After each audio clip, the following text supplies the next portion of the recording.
and welcome to another Friday Live. So today I'm going to be showing you the colours that I use on my plein air palette. Now, for those of you who've been following me for a little while will know most of my background is in still life painting, but I've recently started doing quite a bit of plein air.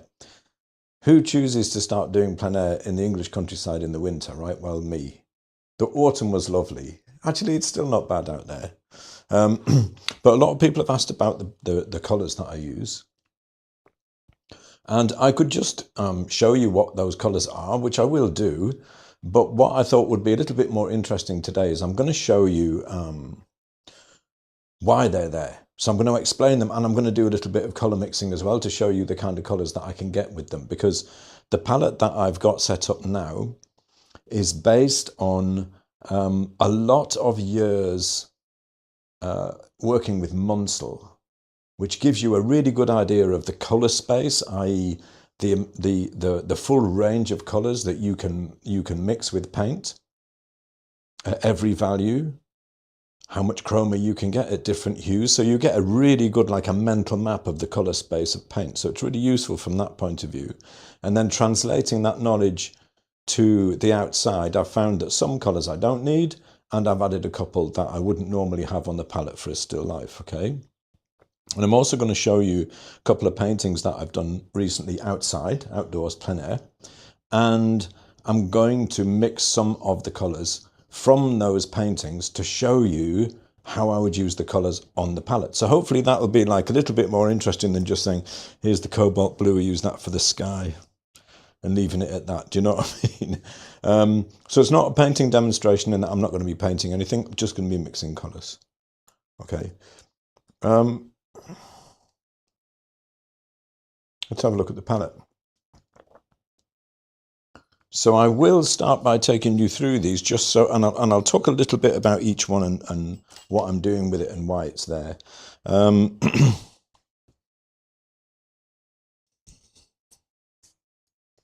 But before I do, let me just,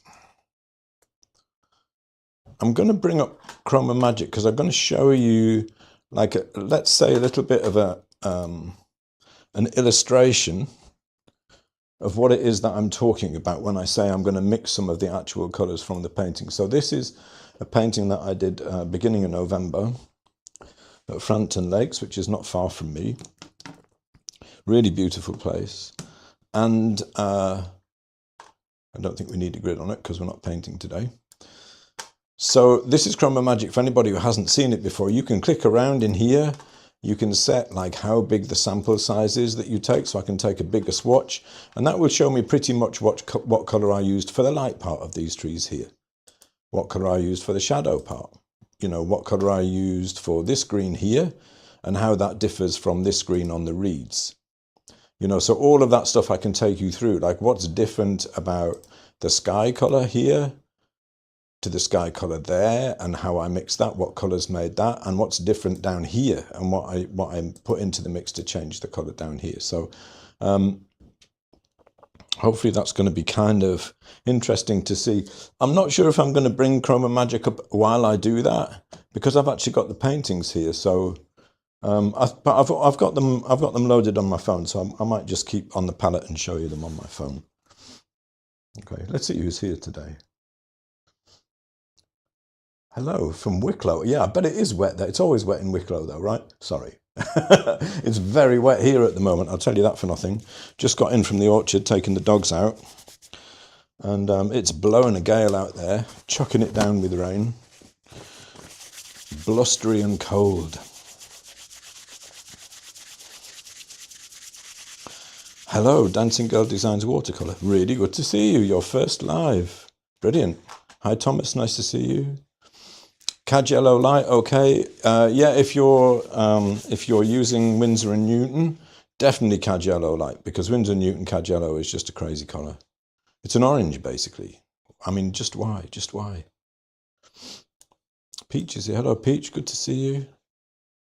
Hi, Michael.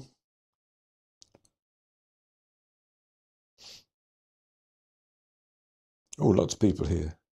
Hello, Sally. Good to see you. Serge, good to see you. Serge, bro.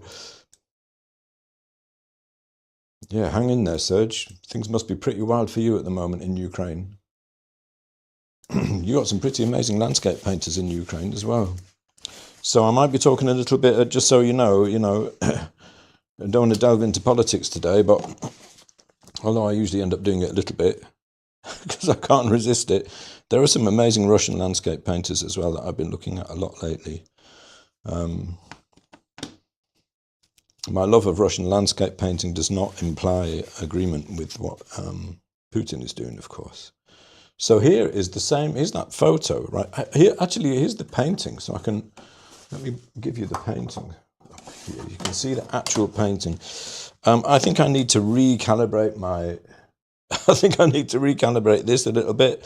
I mean, obviously it's a photo of the painting, and then, the photo might be a little bit out, and then this is my phone screen. So the colors have changed. They've got mostly warmer and darker, quite a way actually. So I should probably play with that.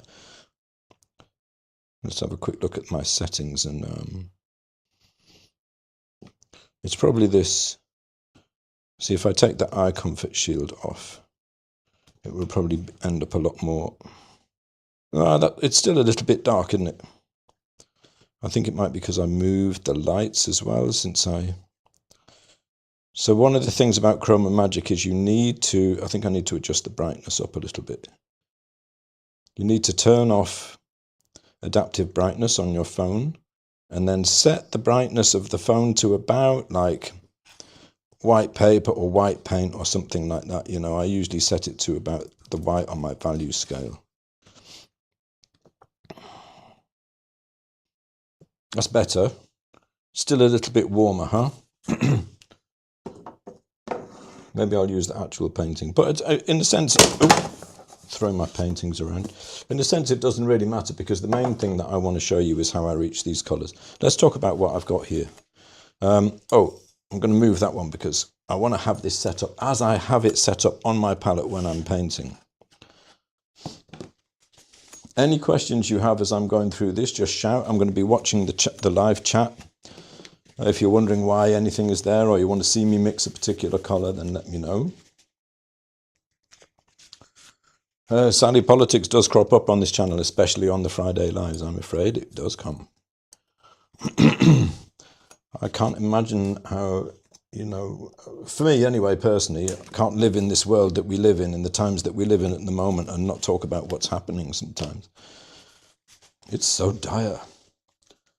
But we're not actually planning to at the moment. We're talking about colours. So 2 whites. Why have I got 2 whites here? Well, one is titanium white, which is much cooler, and also is slightly higher value than lead white, which I've got over here. So this is Rublev lead white. All of these colours are Michael Harding, with the exception of this one over here, right? The Rublev lead white. Why have I got 2 of them? This is my sky area of my palette, and this is my everything else area of my palette. So I actually have my palette set out like this when I'm painting, just so I can keep the sky colours separate from everything else. Because what I found was, I've got some quite strong tinters over here, like the green gold and the transparent red oxide. If I got those into my sky colour by mistake, I've got to wipe the palette and start again. Okay, so let's go through all of these going down them. So lead white, and now I've got 2 yellows here. Actually, I've got 3 yellows, but let's just talk about the first 2. So I've got an orange yellow, which is cad yellow. I say it's an orange yellow because you could say it's a warmer yellow, but it's tending more towards orange in hue. And then I've got a green yellow, and that gives me a really wide range of yellows, and they're also very useful to get different colours in mixes, right? So I'll show you some of those. I've got yellow ochre on here. Now, I wouldn't normally have yellow ochre on my palette if I was painting still life. It's not that it's not that useful a colour. It is a useful colour. It's just that I find I don't need it. The times that I need a colour somewhat approaching that in still life painting, I can mix it really quickly. But so much of nature is really close to yellow ochre. It just seems silly not to have it on the palette, right? It just makes it hard. So I've got yellow ochre on there. Now, green gold. This pairs really nicely with the yellow ochre to give you a lot of slightly lower chroma, warm yellow greens, right? Because the yellow ochre is lower chroma. That's another thing about this palette. A couple of the colours on here are just there for lowering chroma, because one thing I found very quickly when I was painting outdoors is I was overdoing the chroma quite a lot, and I had to kind of pull it back. Hopefully I'll be able to show you some examples of what I mean of that. So this is now green gold. That's there because it's autumn and it's a really beautiful, strongly tinting, very yellowish green. So if I put a little bit of white in with that, you'll see like that is a very useful color for still life, for plein air painting. Especially in the autumn, a lot of the trees around here are that color, basically. And then I've got transparent red oxide, which will allow me to send that a little bit warmer if I want to. Although I use these two together a lot in still life, but I've found I don't so much in plein air. I actually don't use the TRO that much, just every now and again if I need to get a color that's towards a red orange. Now, these are what I call the chroma droppers. So I've got raw umber. This goes into so many mixes just to pull the chroma back. It's there mainly to pull the chroma back, right? And then the black. Now, I would normally use the black in still life painting to drop the chroma of colors which tend towards blue. And I do use it still for that.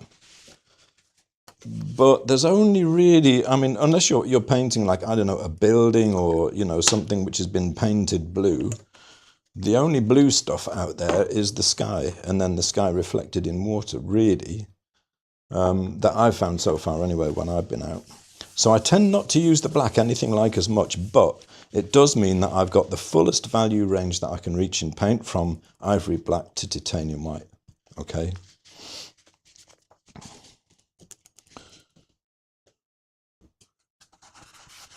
So I want to show you something quickly about greens. Now, there's two different ways that I can achieve greens on this palette. Actually, there's a number of ways, but I want to show you two main ones. So this is kind of, I use this one sometimes. It's a really nice way to mix greens. So I can start off with ivory black, and I can add this bright yellow lake. Now, bright yellow lake is an arylide yellow. So Hansa yellow is a similar pigment, although it's slightly darker, lower value, and slightly less chromatic. This is very, very strong in mixes, and the more I mix, obviously, because I'm putting yellow in, the more yellow-green that this mix becomes. Now that's a really nice way to start putting together lower chroma yellows. Not the highest chroma, not the highest chroma that we can get, but they're slightly, it's a slightly olive yellow. But if I compare it to this, to the green gold, I mean, this gets me like right in the area that I want to be with the color straight away. I add white to that so you can see the color more easily. That's a very, you could say it's a very warm green. It's a yellow green. If I add white to this one, you can see that's a lot lower chroma, and it's slightly more blue-green because it's got this black component which drops the chroma and sends it a little bit more blue. Now, if I wanted a really strong green, I can take some cobalt and mix that with some of the arylide yellow. Now, I've got to tell you, I have never found that I need this particular mix. It's so powerful. I mean, compared to these, which are very kind of natural looking, you know, it's off the scale, really. But I do sometimes, I use these two if I've already got a green that I'm working up with. Like, say I've got this green here and I decide that that's a little bit too yellow, then I'll bring in a little bit of blue, a little bit of white, you know, and I can send it just a little bit more blue. It will drop the chroma a little bit as well. So this I'll use quite a lot. And these two together, green gold, and then bring in some cobalt blue. That gives you like quite a nice, slightly bluish, highish chroma, low value green, which is really good for, I use that mix. I found I use that mix a lot for shadows in trees, the shadow areas of trees.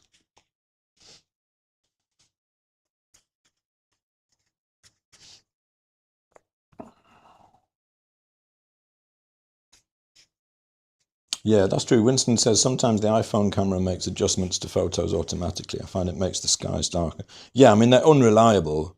But that photo was actually taken on a Lumix GH5 and was then imported into the phone. So MapK says, when you get to the cobalt blue, it's expensive now. Is there an alternative, or does one just have to bite the bullet? I don't know of one, honestly. I mean, you can try ultramarine blue, but ultramarine blue is, it's a very reddish blue. So just to kind of demonstrate that, if I put out some ultramarine blue, let's look at the difference between the two. Cobalt blue is, it's lighter for a start. So it's a higher value, so you know it's already giving you a little bit more chroma. I broke my rule, look, and I've got green in my cobalt blue. So if I mix this with white, I'll use titanium. You know, those two together will get you really quickly. The titanium is much stronger in mixes than the lead white, so they will get you really, really close to a sky color. I find it needs a little bit of playing with still. Ultramarine, same thing.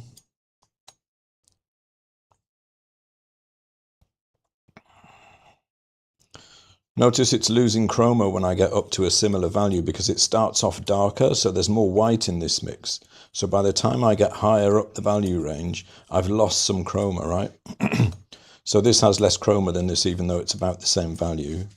And it's a slightly more reddish blue, whereas this is a more green blue. So let's try bringing in a little bit of the green yellow, the arylide yellow, and see if we can get close to this color. Nope. I mean, it's definitely gone more green now, a bit too far.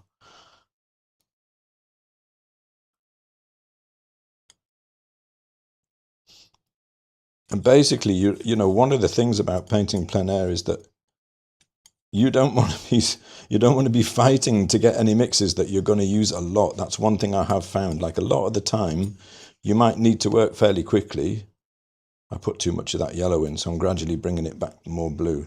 And you want mixes that you can get to quick. So honestly, I would say, yeah, bite the bullet.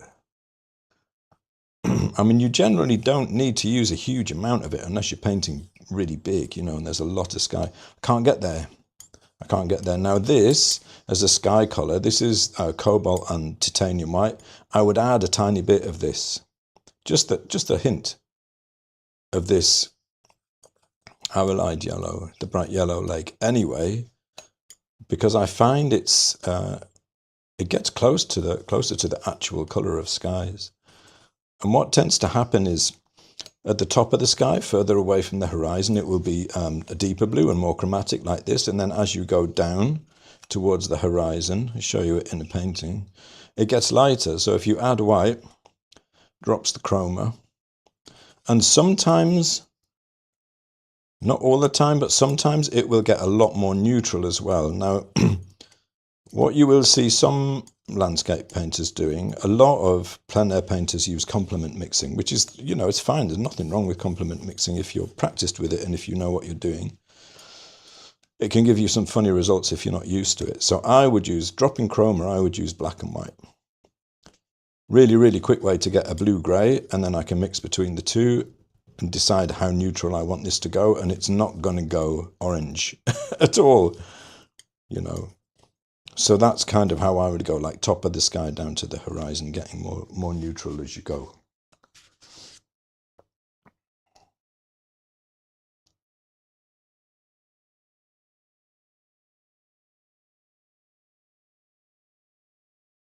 Tony Babe says, beautiful snowy mountains here in Colorado. Ooh. It's going to be chilly out there painting, mind you.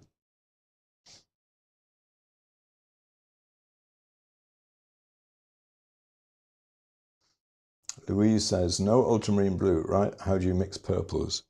If I haven't found that I've really needed one so far. So one of the things that I should say about the way I approach colour in general is that, you know, I come from a background of using Munsell for a long time.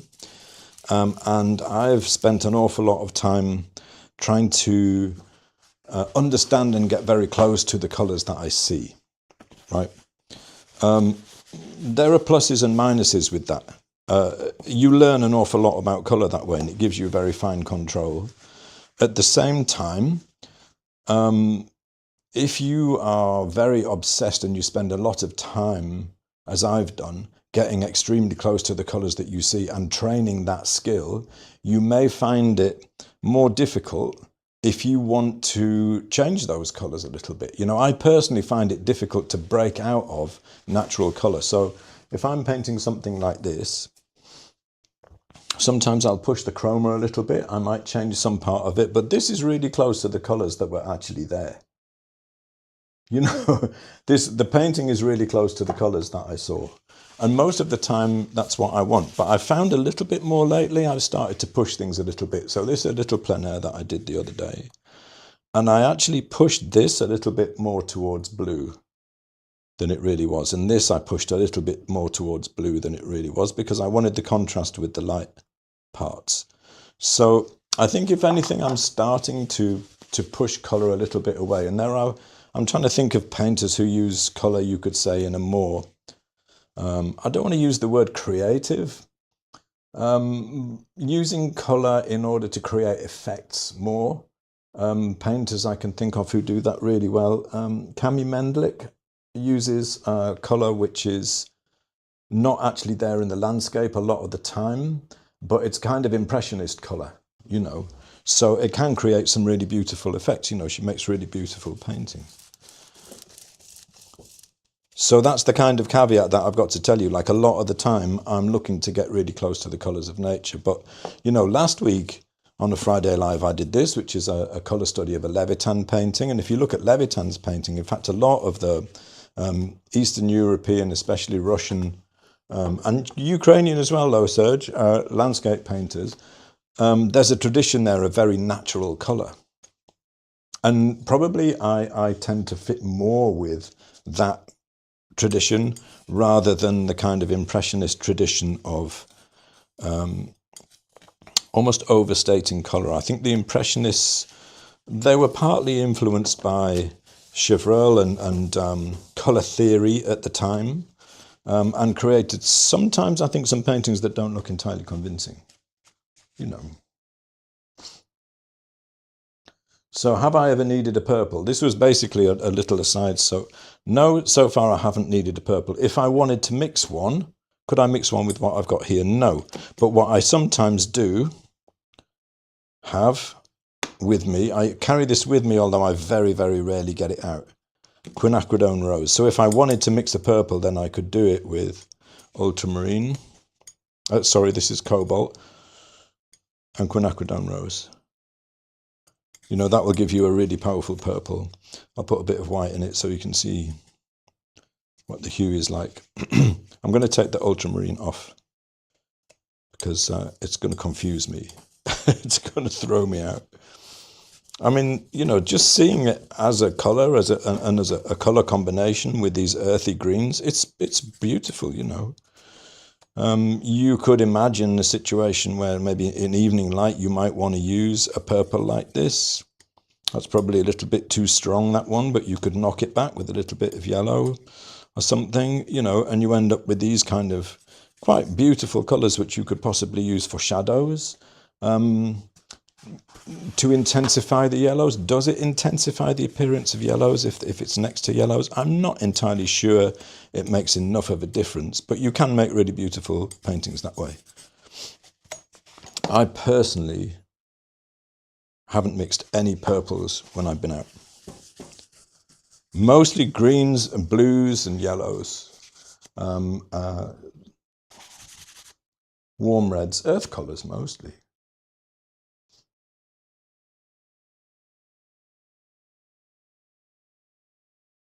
So Jay Sony says, what about a whisper of phthalo blue into that ultramarine and white mix? Yeah, that would possibly do it, actually.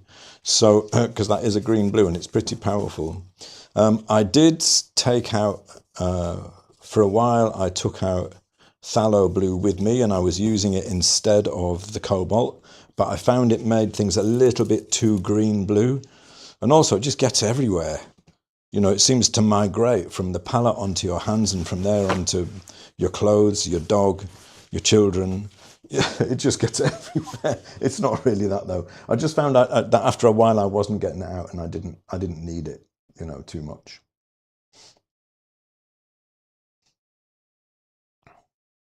Funky Monkey says, if you could only have 5 colors, including black and white, which ones would you have to have? That's a question that, now it's a hypothetical question. For me, I would never constrict myself that much because I know, because I've got enough background in color mixing, that there would be too many colors that I could not reach with those colors. I simply wouldn't be able to reach a lot of the colors that I would want. And also, it would be really, really hard work, because I would be constantly dropping the chroma. But if there were only 3 that I could have, and I was painting plein air, let's see, what would I have? Quinacridone Rose. I would probably have, yes, I would have the green yellow, the arylide yellow, and I would most likely take cobalt blue. But I would be hamstringing myself, you know. Let's see if I can get a green like something like this. Let's use, like, say, I mean, this is kind of interesting just to see what you can and can't get with paint. So let's say I wanted a green, something like that. So that's green gold, right? Something I reach for a lot at the moment, with a little bit of white in it. Could I get there? I doubt it, to be honest, but let's try. Start off with green yellow. See, in that case, I would probably want the CAD more. But the green yellow is going to give me more of a range. So, you know, maybe with a tiny little bit of quinacridone rose, then I get a more orange yellow, right? Now I'm allowed black and white, right? So let's try bringing in a little bit of black.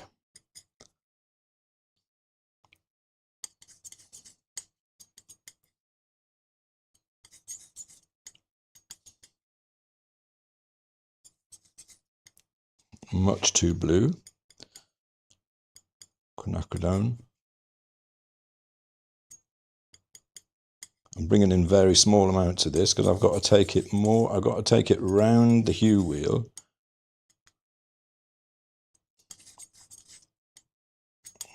It's too light as well at the moment. A bit more quinacridone.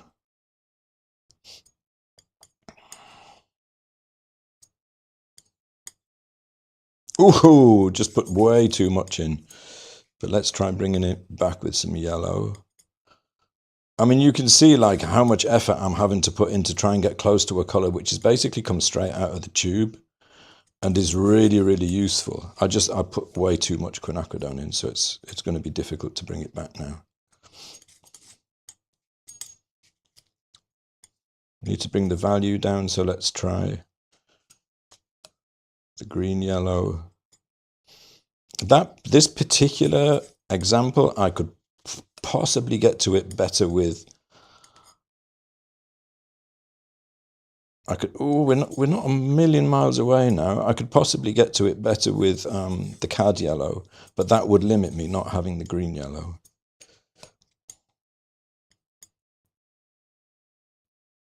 I'm in the ballpark, but it doesn't have the chroma and it's too light. And if I drop this now, drop the value of it, the problem is I'm going to lose chroma.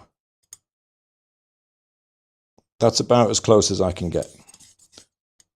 And that's with no white in it as well, you know. So to me, it's like, I just wouldn't do it, you know, unless you're really obsessed with carrying the absolute minimum of colors. Can you do paintings just with 3 colors and black and white? Yeah, you could. Yes, you can. You know, I mean, there will be someone out there thinking, yeah, but CMYK will hit all the colors that you ever want. And no, it won't. It will hit quite a wide range, wider than if you used, say, CAD red, CAD yellow, and ultramarine blue, which is what people often think of as the primary palette. The truth is there are no primaries in oil paint. Primary is a concept that comes from light. And it does work in light. You can mix every color with the primaries of light, every color of light, but you can't do it with paint. one way or the other, you're going to need some more tubes of paint out there with you. Okay, so that's just kind of a bit of an intro for what these colours are doing here. Let's try and mix some of the colours on the painting, and I'll show you. The reason I want to do that is because it anchors it to something real. Do you know what I mean? So I'll be able to give you a bit more of a, hopefully a bit more of an insight into why those colours are there. I'm going to take that quinacridone off because I normally wouldn't have it. I have got it out a couple of times when I wanted a really strong orange in some leaves, like this wild painting that I did when I got really carried away with the palette knife. So there is a little bit of quinacridone in some of the leaves in that, you know, with the sun coming through beech leaves in the autumn. So Michael says, for portraits you can get away with TRO, cad yellow, ultramarine blue, alizarin and white. Yeah, I'm sure you can. I'm sure you can. But you're going to have to work quite hard to get your flesh tones there, you know, unless you know the palette. See, this is the big thing that I think about palettes. The conclusion that I've come to is you will find a huge amount of information out there about mixing different, using different palettes and how useful they are. And people will have all kinds of theories. You know, people do the same with Monsell as well, you know, theories about different palettes and why you should use them. You know, the best palette to me is the one that you know well.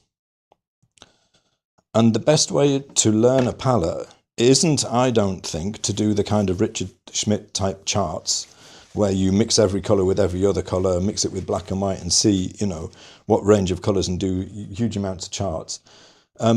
I think the best way to learn how to use a palette is to have target colours that you're trying to get to that are based in the kind of subject you want to paint. So if you want to paint naturalistic landscapes, download some off Pinterest, get hold of ChromaMagic, sample some of these colours and mix them. So, you know, and that will teach you way more, much quicker about real world useful mixes that you want to reach than spending endless hours making charts that you will forget most of after you've done them. You know, this is just do practical stuff if you want to learn a palette. So is it possible to paint just with the primaries in black and white and make good paintings? Yeah, totally is, if you know it really well. But it's hard work unless you know that palette really well. Michael's portrait palette there, yeah, absolutely, you could use that and make beautiful paintings, you know. Don't get me started on the Zorn palette because I personally very much doubt that he used that most of the time. There are definitely colours in Zorn paintings that aren't made with the so-called Zorn palette. But, you know, what it basically comes down to is how well you know the colours you've got. So I know these colours really well. And I've just added cobalt blue and I've added yellow ochre and both whites over what I would normally have for a still life painting. That's it.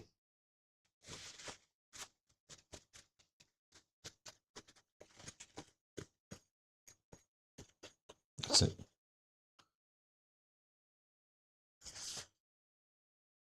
So Jason says some very muted purples in the bare winter trees here in the southeast US, especially on overcast days. Yeah, but I bet you a lot of those muted purples are actually really low chroma browns. I bet they are TRO, raw umber. I'm going to drop the chroma right down with a little bit of black and then put in some white. I bet they are more like these kind of colours, which can look very purple if they're against, you know, depending on what they're against. Like if that's against a, you know, a green yellow, it can look kind of purplish. I found that a lot. Like I look at some colours in the background and I'll think, yeah, is that going a little bit purple there? And then actually I'll find if I mix mostly raw umber and white and maybe bring in a little bit of the TRO to give it a bit more of a reddish tint, you know, against the yellow and against the green, it will appear kind of a little bit more purple.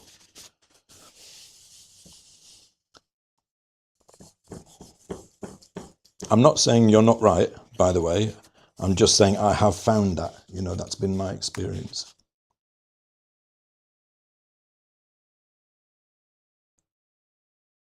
Peach says green, yellow, or aureolin yellow. I don't know what aureolin yellow is. This is an arylite yellow, so it's PY3. You can also use, I think it's PY123, is it? Hansi yellow is a good one for that as well.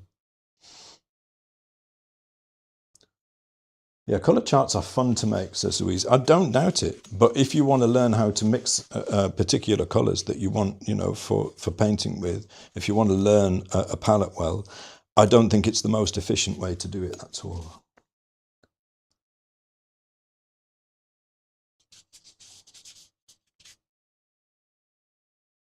Irina says, in the intense western desert light, you see more purples, but they're muted. Yeah, maybe, yeah, could be. But I would really like to have a close look at those colours, you know. I'm going to have to come and visit you, and you can take me into the desert arena and we'll have a look and we'll see. Because I have a feeling that they look purple, you know, and they will be bluish because of the reflected light from the sky, you know, as well. So Susan says, why no phthalo green? So I did carry phthalo green for a while as well, but I just found that it was so powerful. I was having to knock it back so far all the time. I was having to drop the chroma so much that I stopped using it. So this is, let's mix a couple of colors. So this is like the light part of this tree here.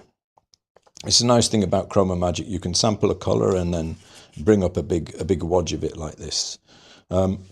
Since I've got the actual painting here, you know, this is the kind of the area that I'm looking at, this part of the painting. This is probably a little bit warmer, but not to worry. So if I wanted to get that, this is why I have my two yellows, right? So I'm going to start off with my warm yellow.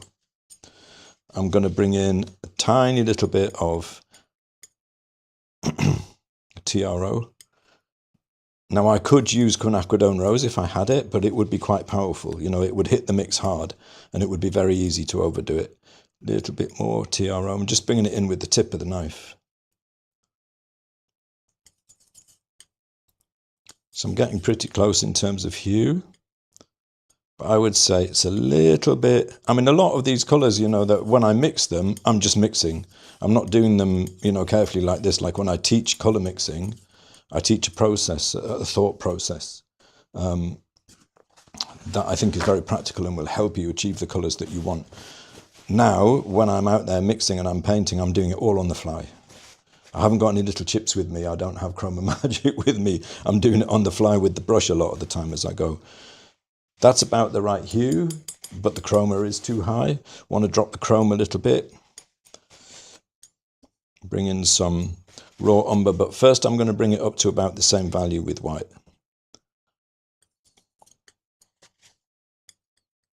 So I would do this just, I would throw in some raw umber, then I would throw in some white, but I don't teach color mixing that way because you really need to know what you're doing. I mean, part of the problem with painting plein air is getting to those colors quickly, and that's going to take you like quite a lot of practice. Drop the chroma with this mix. So the reason I use the raw umber is because it is already a yellow.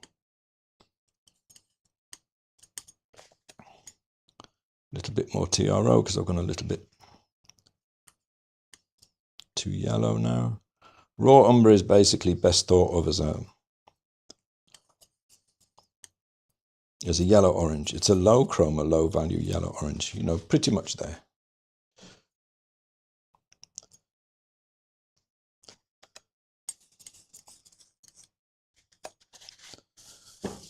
Let's try another one.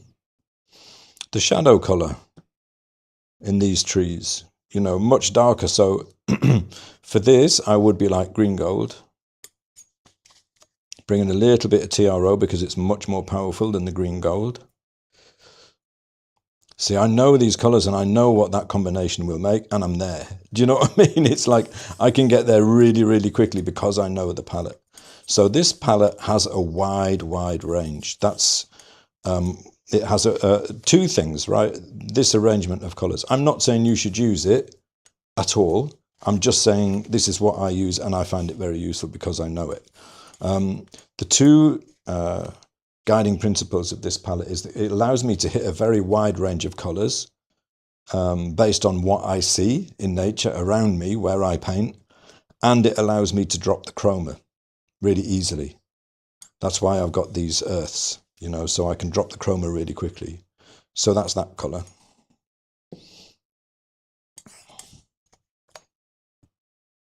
The sky, right? So I've already kind of been through that a little bit, but the sky is fairly intense blue at the top. Cobalt blue. Titanium white. And a little bit of arylide yellow left over in the mix. That's probably about right. What I would generally find is if I mean, it may be that I don't really need the titanium white. Let's say I wanted to do that just with lead white. I would need less blue because the white is less powerful. Oh, I've got some green on my palette knife, look. Actually, I've got some green in my white. It goes out of control so easy. That's why I keep my sky colours over separate, because it's very, very easy to get the white contaminated and get some green in it.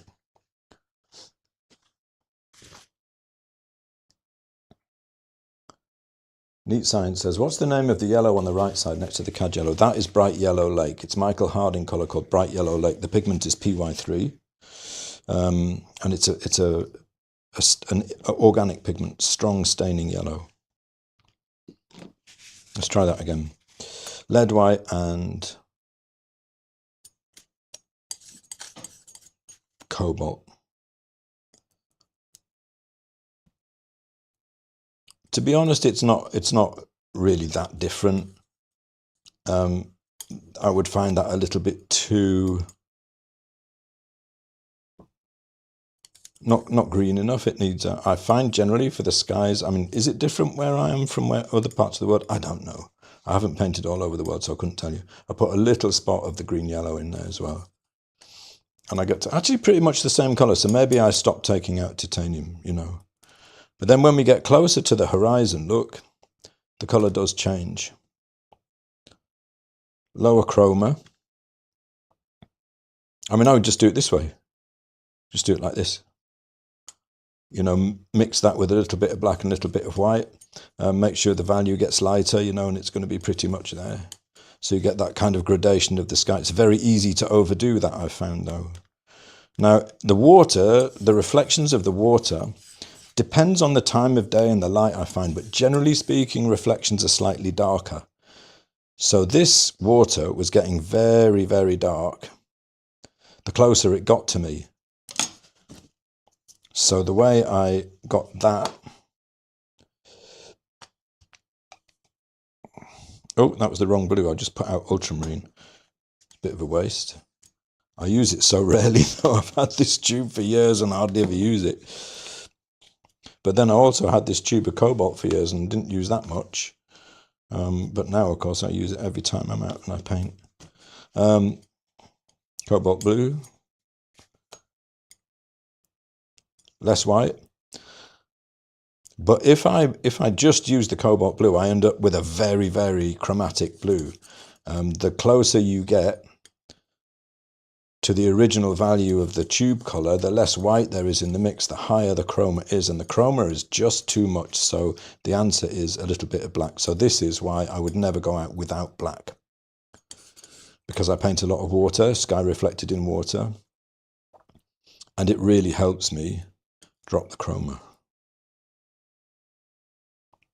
That's dropping the value as well, of course. If I wanted to drop the chroma without dropping the value, I'd just bring a little bit of white back in. So that's how I got the from this palette, you know, the colour of the water closer to me. So let's try another one. Let's say like this, like kind of cooler green. Let's make this sample size a lot smaller. The cooler green in the grass, this is quite an interesting one because I ended up mixing a much lower chroma colour than I thought it was at first. It's sun on the grass there.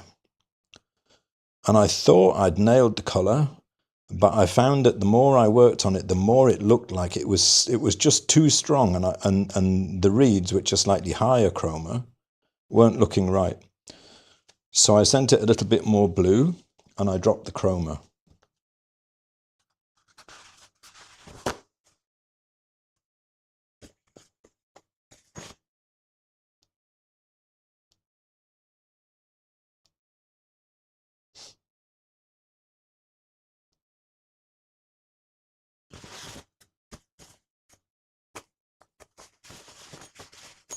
Hello, Julie. Good to see you. Don't worry yet. You can watch this back anytime you want.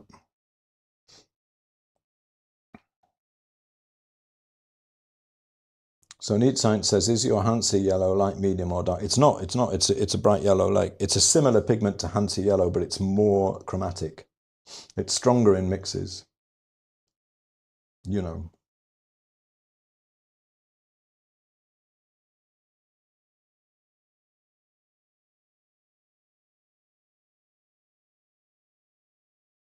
Trying to catch up with the comments quickly here. Michael says, I feel that once you get comfortable with Munsell, ChromaMagic really helps you gut check your value in chroma. Yeah, it does. Yeah. I mean, at the end of the day, it's a learning tool. You know, it's good because it gives you kind of target colors that you can then try and mix. So if I was trying to get this, I'm going to start off with white because it's very light, right? I better clean the palette because I've got some strong staining colors on here. That's the one thing that I would say to watch out for with this palette is the TRO and the green gold are very powerful. So even if you just have some on your palette and you mix a color over it, it will get into the mix.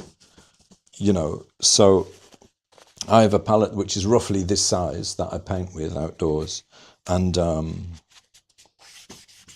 I end up mixing lots of little puddles, you know, all over the place to make sure that the palette is clean. These organic pigments are very strong, staining, high chroma, and once you get it into a mix, it's like it's in there forever.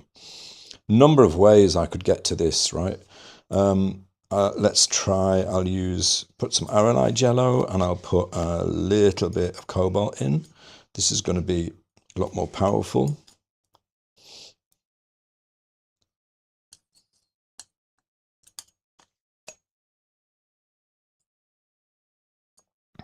Try and get the hue about right. Oh, a bit too much blue. Actually, it's not too bad. Now this, the colour that's actually there in the painting, if I remember right, when I painted that, I got to it through a number of corrections. I didn't just mix it and get it right first time. And that's also a point worth making as well. A lot of the time, you know, you'll be mixing a colour and then you're adding something else to it, painting over it because you've decided it needs adjusting a little bit. Like I will change the colours a little bit from what I see, but it's mostly the values I'll change. Like what would be an example of that? This painting, I dropped the value of the sky a little bit and of the water quite a lot because I wanted this part to appear more lit by the sun and be lighter than the water. So the water wasn't that dark. You know, I wanted more impression of light here and you know, light on the bank and on the tree, the willow tree. So I deliberately dropped the value there. So I will play with the values a little bit. This is all stuff that I find it endlessly fascinating. It's all stuff that I'm figuring out as I go, you know. The value needs to come down. Let's try a bit of black. It's a low chroma green, so that's going to drop the chroma a little bit. I don't want to put, this is a low chroma blue, basically. I don't want to put too much blue in because it's going to get too chromatic, I think. No, that is a little bit too yellow, so I am going to bring in a little bit of cobalt. Like if it's a lighter color, the cobalt is useful as well, just because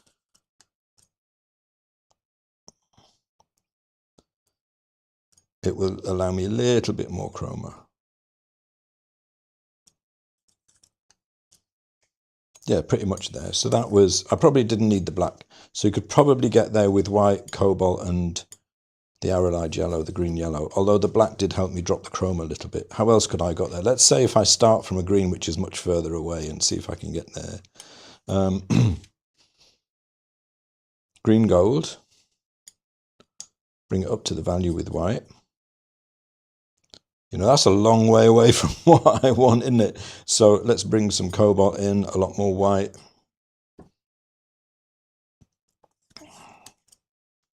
Yeah, we're getting there. It's costing me a lot in lead white today's stream,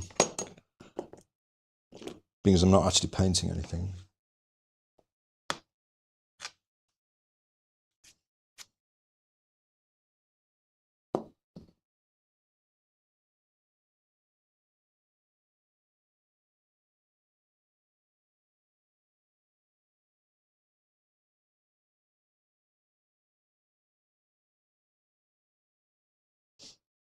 Jason says, I heard a landscape instructor once say, if you must skimp on paint, never skip on your yellows. They can be finicky or dull.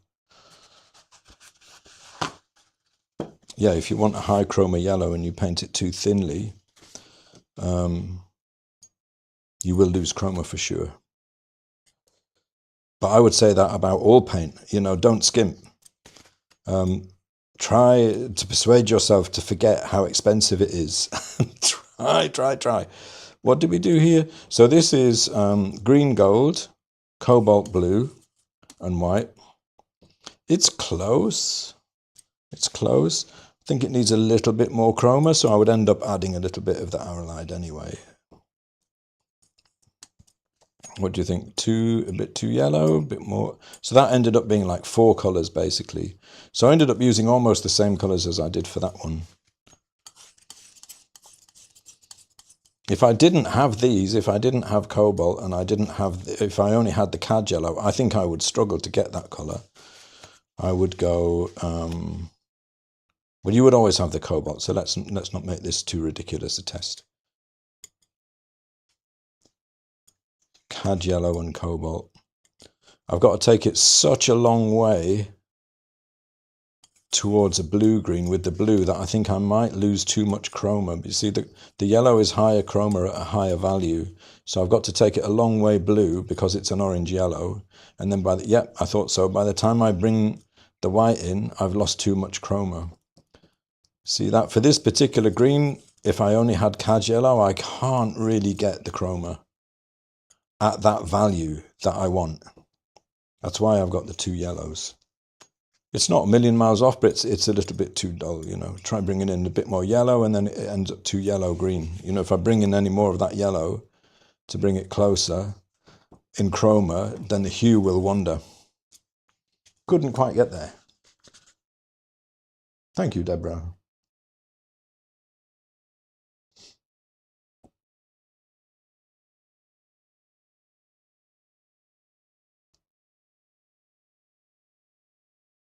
That's good to hear, David.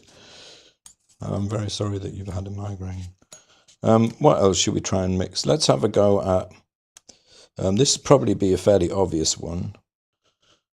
The light colour of that very, very red tree. I'm not sure what kind of tree that was actually. For this, I would just start with transparent red oxide and I would put in my orange yellow because it's closer.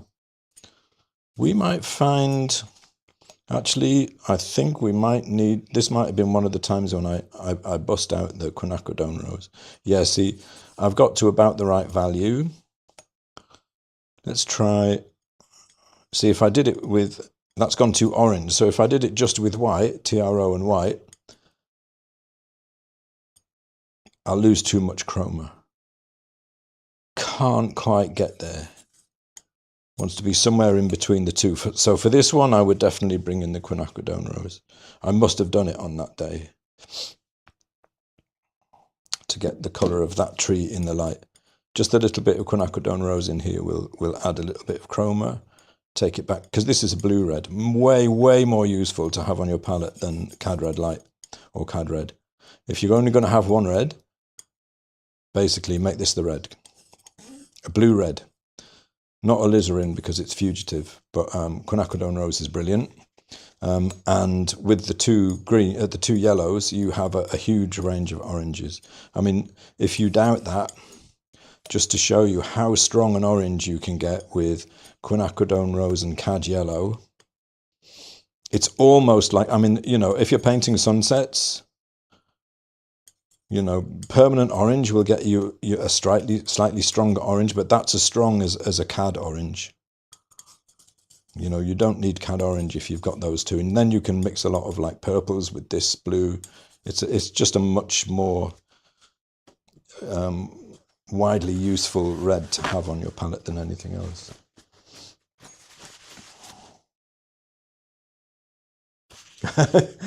Mapk says, cobalt blue now bitten. I take it you just ordered some. Yeah, you just got to have it. You just got to have it. There's no way around it. Okay, so I hope that's been interesting, at least anyway, and fun and useful. Oh, one more color. Let's do one more because I wanted to show you like a really low chroma color, like let's say the color in the background of those trees. This is why I have the raw umber white. And that's a really good base for a low chroma color. And then if I want to add a little bit more chroma to an earthy color like this, that's where my yellow ochre starts to come in. Bring in a little bit more, we need a lot more white. So this is like the color of the tops of the trees at the back, right at the back. What I tend to do a lot is, because I have spent a lot of time calibrating my eye, let's say, there we go, to chroma. When you first come across Munsell, I think it can be confusing to people. The idea of chroma can be confusing. People tend to lump together hue and temperature, and then use words like intensity as well, or brightness. Chroma is basically how intense the color is. So this is a very low chroma color, so it's very low intensity. This is a very high chroma color, very high intensity. And what I tend to do, like what I did in this little painting here, that will be a similar color to the one I used back here. Yeah. Is that wasn't the color of those trees in the background, actually, in that scene. I dropped the chroma way lower than it actually was. Although I kept the hue the same and the value the same, pretty much, in order to push these trees back. So there were a lot of stronger greens in here. But in terms of the painting, it would have ended up confusing this part back here with the colours of the trees. So what I decided to do was to push it right back.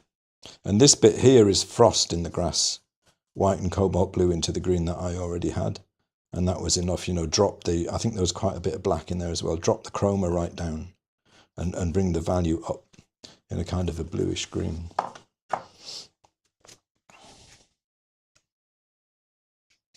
You know, but like I say, I think the most important point, I mean, everybody will tell you that their palette is the best palette because they know it really well. You know, I can mix any colour I want with this palette. Well, yeah, because you know it really well, but someone who doesn't know that palette really well won't be able to mix any colour they want. So the main thing is to make sure that you know the colours that you've got really, really well, and that you know what you can mix with them. And if there are colours, if you're out, you know, and you find that there are colours that you can't reach, think about what you can add, you know, to your palette, which is going to help you reach those colours. Michael says, thanks so much, Paul. Your landscapes are phenomenal. That's very nice of you to say, but I don't agree.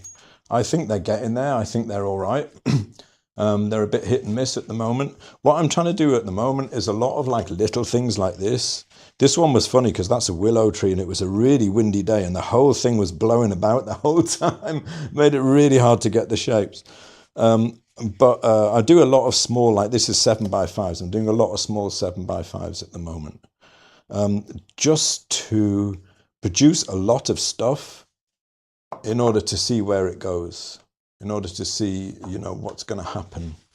And actually, you know, as part of the workshop that I'm doing at the moment, we did this study, just raw umber and white. And I've actually been thinking some days, you know, cut it right back. I might just go out with raw umber and white, or raw umber and black and white, and just do some really simple, you know, pretty much just value studies. Because that in itself, I mean, the value problem of painting outdoors is huge, you know, the range of colours that you can see. But I do know that you can create, you know, really interesting effects with value. Like, I show you this quickly now. Yeah, admittedly, this is still live, still wet because I did it yesterday and the paint's outrageously thick. But this is also from the same workshop. You can get a really strong feeling of light into something. This is just raw umber and white. There is no colour in it at all. You know that old saying about raw umber all over my hands now. Colour gets all the credit, but the value does all the work. That's so true. It's so true.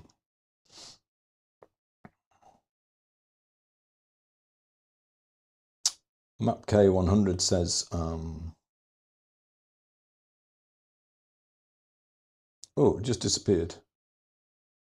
I won't read out that comment, although I did just read it, because I'm assuming that you took it away for a reason and you decided to change your mind about it, so I won't. But the answer is no. Yes, to a point, but not that much. Okay, I'm trying to answer your question without letting out the bag what you asked.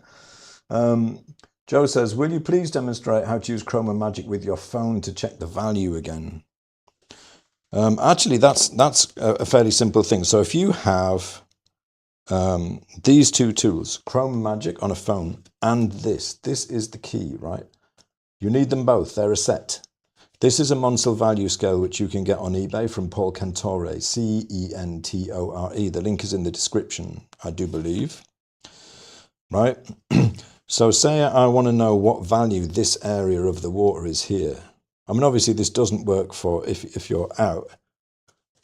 You know, you've got to go with what you see. And I also would caution against taking a photo whilst you're out and then painting from it, which apparently some people do, because I think part of the point of being out and painting is responding to the light that you see, you know. Anyway, make a nice big value size. So this will tell me here, I've got the little chart here, look.